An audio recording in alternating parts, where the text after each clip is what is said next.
नमस्कार, मैं हूं पीयूष त्रिपाठी और आप देख रहे हैं हमारा विशेष कार्यक्रम सितारे हमारे। आप सभी दर्शकों का इस कार्यक्रम में स्वागत है। आज हम बात करेंगे आज के पंचांग की, व्रत त्योहार की, साथ ही हम आपको आपका राशिफल भी बताने वाले हैं। इसके अलावा हम चर्चा करेंगे निग्रह से ग्रह दोषों की निवृत्ति।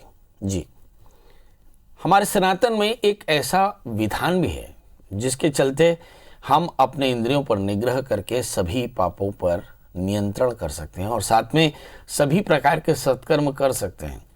ऐसे निग्रह का एक तरीका क्या है, आज इस पर चर्चा करेंगे। इसके अलावा आपके फ़ोन कॉल्स होंगे, आप सीधे फ़ोन करके अपने प्रश्न पूछ सकते हैं। हमारा फ़ोन नंबर है 07714008777। अब से आधे घंटे तक लगातार ये फ़ोन लाइन खुली रहेगी और हमें आपके फ़ोन का इंतजार रहेगा। तो चलिए कार्यक्रम की शुरुआत करते हैं और जानते हैं आज का पंचांग। आज शुभ संवत 2077 शक 1942 सूर्य दक्षिणायन का आश्विन महीने के शुक्ल पक्ष की एकादशी तिथि है और दिन मंगलवार। आज एकादशी दिन को 10:47 तक शतभिखा नक्षत्र होंगे। दिन को 6:37 तक का चंद्रमा कुंभ राशि में होंगे। आज का राहु काल 2:38 से 4:04 तक होगा। तो दोस्तों, ये तो था पंचांग और अब बात करते हैं इंद्रिय निग्रह की।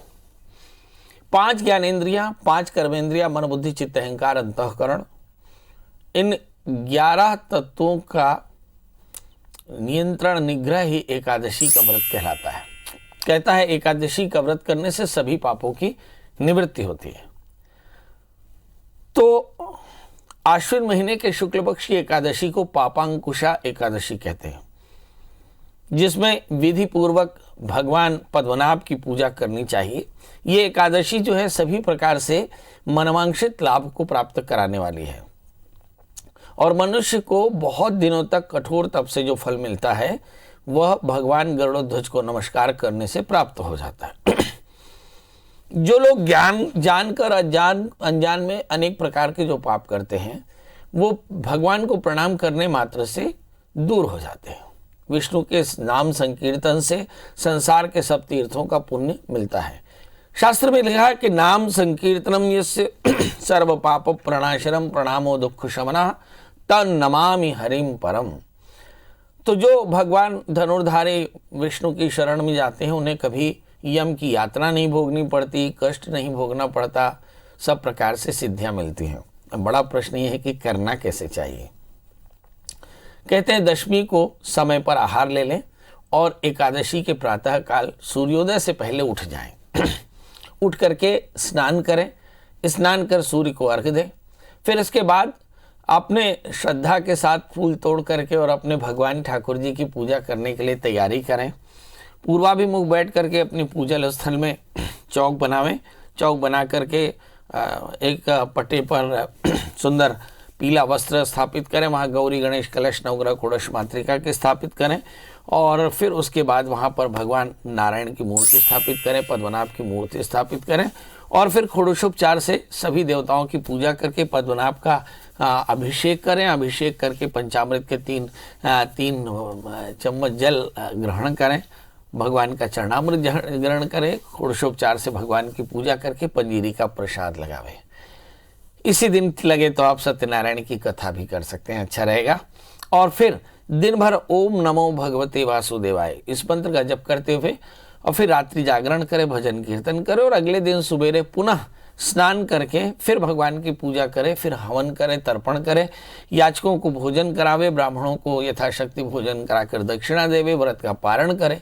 इन नियमों से अगर कोई अपने जीवन में एकादशी का व्रत करे तो कहते हैं उसके मन बुद्धि चित्त अहंकार यानी अंतःकरण सहित 5 ज्ञानेंद्रियां और 5 कर्मेंद्रियों के किए गए पापों का प्रनाश हो जाता है और सब प्रकार की समृद्धि मिलती है और सब प्रकार से मनोकामनाएं पूर्ण होती हैं। बात करेंगे 12 राशियों की। अब हमने चर्चा की कि भगवान पद्मनाभ की पूजा करें, मन बुद्धि चित्त अहंकार अंतःकरण के साथ 5 ज्ञानेंद्रियां 5 कर्मेंद्रियों का निग्रह करके तो सभी मनोकामनाएं पूर्ण हो जाती है। अब 12 राशियों का सफर शुरू करेंगे। जानते हैं मेष यानी अरीस की। इस राशि वाले जातकों के लिए देखते हैं कि आज का दिन इनके लिए कैसा और क्या सावधानी रखनी चाहिए। मेष राशि वाले जातकों के लिए 3 महत्वपूर्ण बातें एकदम समझनी चाहिए और ये शायद समझ लेने से चीज़ें ज़्यादा बेहतर होंगी। नंबर 1 की इस समय ग्रहों की स्थितियां बताती हैं कि सेहत का ध्यान रखना होगा। कोरोना काल है, ये बहुत ज़रूरी है। इसके अलावा सातवें स्थान में सूर्य बुध पड़े हैं। जब कभी भी रोगेश बुध सातवें स्थान में हो जाए और सप्तमी छठे स्थान में हो जाए तो दो बातें, लाइफ पार्टनर की सेहत की थोड़ी सी तकलीफ होती है और मुझे से लगता है कुछ मतभेद भी हो सकते हैं, ध्यान रखने की जरूरत है। यहाँ पर चंद्रमा 11वें स्थान में है, भूमि वाहन मकान लेने के योग बड़े प्रबल हैं। और जहाँ तक सवाल शनि का है, बड़ों की ब्लेसिंग्स एज इट इज है। और राहु दूसरे स्थान में, किसी भी प्रकार के निर्णय बड़ी सावधानी से लेने चाहिए। क्या करें? तो आज शनि मंत्र के जप करें और साथ में काले तिल का दान करें तो आज का दिन बेहतर होगा। अब बात कर लेते हैं दोस्तों वृषभ यानी टॉरस की। यहाँ पर लग्न में राहु पड़े हैं, 11वें स्थान में मंगल पड़े हैं, जिसका मतलब है कि वाणी का संयम रखना होगा, रूटीन में अनुशासन रखना होगा और साथ में बृहस्पति 8वें स्थान में है, बेवजह की बातों से बचना होगा। करना क्या चाहिए? तो इस राशि वाले जातकों के लिए फिर वही कि एक तो अपनी सेहत का ध्यान रखें, दूसरा चंद्रमा के मंत्रों का जप करें, सफ़ेद चीज़ों का दान करें तो आज का दिन बेहतर होगा। बात कर लेते हैं दोस्तों मिथुन राशि की। गुस्सा काफ़ी बढ़ा हुआ है, मुझे ऐसा लगता है 12वें स्थान में राहु, आतुरता थोड़ी सी है, मगर थोड़ा भी धैर्य रखेंगे तो आतुरता से मुक्ति मिलेगी। आकस्मिक हानि की संभावनाओं से बिल्कुल इनकार नहीं। 8वें स्थान में शनि है। मुझे ऐसा लगता है कि विवादों का थोड़ा ध्यान रखना होगा, मतलब विवाद ना हो पहले तो ये स्थिति, और जो विवाद चल रहे हो यानी लीगल लिटिगेशन चल रहे हो उनको प्रॉपर फॉलोअप मिलना चाहिए। इस राशि वाले जातकों के लिए दूसरी महत्वपूर्ण बात यह है कि भाग्य स्थान में पड़े हुए चंद्रमा जो बताते हैं संपत्ति खरीदने के योग हैं। 5वें स्थान में सूर्य बुध है, संतान को लेकर के थोड़े बड़े निर्णय लेने पड़ सकते हैं। 6ठे स्थान में केतु, बेवजह की यात्राएं न करें। 7वें स्थान में बृहस्पति, अच्छे दोस्त हैं, अच्छे दोस्तों के साथ प्रयास करें। आज आपकी सभी मनोकामनाएं पूर्ण होंगी। करना क्या चाहिए? राहु 12वें स्थान में है तो राहु के मंत्र का जप कर लीजिए, काले तिल काले उड़द का दान कर लीजिए तो आज का दिन बेहतर होगा। बात कर लेते हैं दोस्तों कर्क राशि की। इस राशि पर मंगल भाग्य स्थान में बैठे हैं, जिसका मतलब है कि मनोभिलाषित लाभ आपको हो सकता है। इस राशि में पंचमेश है, भाग्य स्थान में बैठे हैं, मगर लग्नेश जो है अष्टम स्थान में है, मतलब मन फिर भी चंचल होगा, शरीर में थोड़ी सी अशांति हो सकती है यानी व्याधियाँ हो सकती हैं। 7वें स्थान में शनि, बहुत ज़्यादा इमोशनल हो सकते हैं, हो सकता है रिश्तों में थोड़ी खटास आ जाए क्योंकि 7वें स्थान में शनि के कारण पोजीशन बढ़ जाता है। 11वें स्थान में राहु है, लाभ की स्थिति है। कुल मिलाकर के आज का दिन थोड़ी सावधानी का है और ये सावधानी शनिश्चर की है, यानी शनिश्चर मंत्रों का जप करें, काले तिल काले उड़द का दान करें, भगवान शिव का अभिषेक करें तो आज का दिन बेहतर होगा। बात कर लेते हैं दोस्तों सिंह राशि की। इस राशि में लग्नेश बुध नीचस्थ होकर के बुध के साथ में बैठे हैं तो ऐसे इमोशनली तो बहुत अच्छी स्थिति है, ऐसा कह सकते हैं। इसके बाद हम देखते हैं कि चौथे स्थान में शनि है। मुझे ऐसा लगता है कि चौथे स्थान में केतु बैठे हैं, जिसका मतलब वाहन खरीदने के योग या यात्राएं हो सकती है। 10वें स्थान में राहु, वर्क प्लेस में सब कुछ बहुत बेहतर नहीं है। इस समय धन स्थान में शुक्र बैठे हैं, संपत्ति को लेकर या परिवार को लेकर के थोड़ी चिंता हो सकती है। यहाँ पर 5वें स्थान में बृहस्पति हैं, संतान को लेकर के कुछ अच्छी खबरें मिलेंगी। शनि 6ठे स्थान में बैठ करके शत्रु बाधा बढ़ाते हैं, ऋण बाधा बढ़ाते हैं, रोग बाधा बढ़ाते हैं। 7वें स्थान में चंद्रमा, कुछ लोगों की लव लाइफ की शुरुआत होगी या कोई बड़े परिवर्तन के योग दिखाई पड़ रहे हैं। अब इस राशि में करना क्या चाहिए? तो सिंह राशि वाले जातकों के लिए लिखा कि हनुमान जी का दर्शन करें, हनुमान चालीसा का पाठ करें, गुड़ और मसूर की दाल का दान करें तो आज का दिन बेहतर होगा। बात कर लेते हैं दोस्तों कन्या यानी वर्गों की। इस राशि में देखते हैं कि आज का दिन कैसा। हम देखें कि लग्नेश बुध सूर्य के साथ में बैठे हैं, धन स्थान में लाभ के योग हैं, यहाँ पर ही दशमेश भी है, मतलब वर्क प्लेस से भी आपको बेहतर लाभ होने वाला है। अगर हम मंगल की स्थिति देखें, मंगल 7वें स्थान में, अच्छे दोस्त मिलेंगे। लग्न में शुक्र बैठे हैं, थोड़ा सा तनाव हो सकता है। भाग्य स्थान में राहु, उलझने लगातार बनी रहेंगी। करना क्या चाहिए? तो पारिवारिक कलह से बने और साथ में राहु के मंत्रों का जप करें, बृहस्पति के मंत्रों का जप करते रहें, बड़ों का आशीष लें, केले और नारियल का दान करें तो आज का दिन बेहतर होगा। अब बात कर लेते हैं दोस्तों तुला राशि की। इस राशि में भी स्थान परिवर्तन के योग दिखाई पड़ते हैं। लग्न में सूर्य बुध है, ऐसे काटवे लिखते हैं कि नीचस्थ ग्रह बहुत अच्छा फल देते हैं कलिकाल में, क्योंकि वैल्यूज उल्टी हो जाती हैं। ऐसी स्थिति में लग्ने चूंकि धनेश ऋण भाव में बैठे हैं, मुझे से लगता है किसी संपत्ति को लेकर लोन लेकर के आप अपने काम को बढ़ाने की चेष्टा करेंगे। 4थे स्थान में शनि है, सामाजिक प्रतिष्ठा और पारिवारिक स्थिति बेहतर रहेगी। 5वें स्थान में चंद्रमा है। मुझे ये लगता है कि कहीं संतान को लेकर के थोड़ी सी चिंता है। वर्क प्लेस में थोड़ी सी उठापटक ज़्यादा है। यहाँ 6ठे स्थान में मंगल है, ऊर्जा अच्छी है, और 8वें स्थान में राहु है। बेवजह की वादों से बचना होगा। करना क्या चाहिए? तो इस राशि में चाहिए कि चंद्रमा के मंत्र जप करें, खीर का दान करें तो आज का दिन बेहतर होगा। बात कर लेते हैं दोस्तों वृश्चिक राशि की। इस राशि में हम देखते हैं कि लग्न में केतु, 7वें स्थान में राहु, कुछ खराब मित्रों के कारण रूटीन थोड़ी सी खराब हो सकती है। तीसरे स्थान में शनि है, एरोगेंस ठीक नहीं। पांचवें स्थान में मंगल, संतान को लेकर थोड़े से एक्साइट हो सकते हैं। इस राशि में 11वें स्थान में शुक्र है। यूँ दिखता है कि लाभ की स्थिति होगी, पर मुझे ऐसा लगता है कैश क्रंच हो सकता है। करना क्या चाहिए? तो इस राशि में जल्दी से उठ करके भगवान सूर्य को अर्घ्य दें, आदित्य हृदय स्तोत्र का पाठ करें और थोड़े से पंजीरी का दान करें तो आज का दिन बेहतर होगा। बात कर लेते हैं दोस्तों धनु यानी सिसिलियंस की, जिसके लग्न में बृहस्पति बैठे हैं। मतलब लग्नस्थ बृहस्पति हो तो सदाशयता तो बनी है। शनि धन स्थान में है, मतलब संपत्ति के योग भी है, मगर तीसरे स्थान में चंद्रमा है। मन चंचल होगा, निर्णय लेने में थोड़ी सी परेशानी हो सकती है। इस राशि में हम देखते हैं कि छठे स्थान में राहु बैठे हैं। बेवजह के विवादों से या शत्रुता से या ऋण से या रोग भय से पीड़ित हो सकते हैं। 12वें स्थान में केतु, यात्रा तो कतई नहीं करनी चाहिए। इस राशि में करना क्या चाहिए? तो इस राशि में लिखा कि जल्दी से उठ करके आप भी भगवान सूर्य को अर्घ्य दे दें, आदित्य हृदय स्तोत्र का पाठ करें, थोड़े पंजीरी का दान करें तो आज का दिन आपके लिए भी बेहतर होगा। अब बात कर लेते हैं दोस्तों मकर यानी कैप्रिकॉन्स की। इस राशि में हम देखते हैं कि चूंकि लग्न में शनि बैठे हैं तो चीज़ें तो ठीक हैं, मगर अहंकार थोड़ा सा हो सकता है, क्योंकि शनि से मैं और मेरा अहंकार और ममता ये दोनों ही अब बढ़ती नजर आ रही है। तो ममता बढ़े तो कोई तकलीफ नहीं, पर अहंकार के बढ़ने से रिश्ते खराब हो सकते हैं। तीसरे स्थान में मंगल है, थोड़े से एक्साइटेड हैं, ऐसा लगता है कुछ जल्दी है किसी बात को हासिल करने की। यहाँ पर धन स्थान में चंद्रमा बैठे हैं, जो कहते हैं कि स्थान परिवर्तन का योग या फिर लाइफ पार्टनर के साथ थोड़े से मनमुटाव की संभावनाएं बन सकती हैं। पांचवें स्थान में राहु है, संतान को लेकर थोड़े अनिश्चित होंगे। इस राशि में 11वें स्थान में केतु है, यात्राएं पक्के तौर पर होंगी, पर यात्राओं से बचिएगा, क्योंकि कोरोना टाइम है, जितनी भीड़ भरे इलाकों में जाएंगे तकलीफ हो सकती है। दशम स्थान में सूर्य बुध है। ओवरऑल आप देखें तो आपकी वर्क प्लेस में होल्ड आपकी अच्छी है। क्या करना चाहिए? आज बृहस्पति के मंत्र का जप करें, बड़ों का आशीष लें, केले और नारियल का दान करें तो आज का दिन बेहतर होगा। बात कर लेते हैं दोस्तों कुंभ राशि की। इस राशि में ही चंद्रमा बैठे हैं। रोगेश चंद्रमा अगर लग्न में बैठ जाएं तो क्या होगा? कहा रोगों की चिंता हो सकती है।